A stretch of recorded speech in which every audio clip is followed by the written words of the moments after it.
السلام عليكم، ازيكم يا حبايبي؟ عاملين ايه؟ لكل محب عالم الابراج والفلك والارقام تحيه طيبه من قناه البيت البسيط مع فاطمه محمود. معانا خبر النهارده استبشارات لبرج العذراء.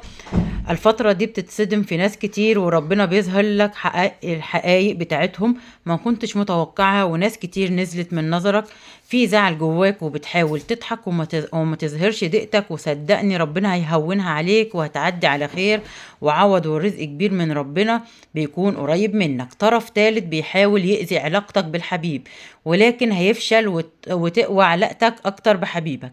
حسيتك قوية جدا وقلبك دليلك، وزي ما توقعت لقيت شخص كان بيدعي صداقتك وتكتشف حقده وكرهه لك. وعشان انت طيب دايما ربنا بيكشف لك الناس اللي على حقيقتها وينجيك ويحفظك منهم. شخص بيكون وش السعد عليك والرزق الواسع الغير.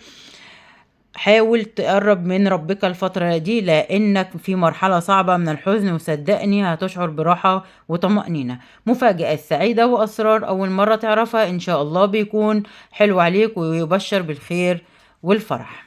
ومفاجآت كتيرة بانتظارك. خلي بالك الأيام دي من أي رسالة على مواقع التواصل الاجتماعي تحتوي على رابط، لأن في شخص مؤذي عاوز معرفة حياتك عن طريق تليفونك. عيون كتير متابعاك، منها اللي بيتابعك للفضول واللي بيتابعك غيرة منك. حصن نفسك لأن الاتنين مؤثرين عليك نفسيا وماديا.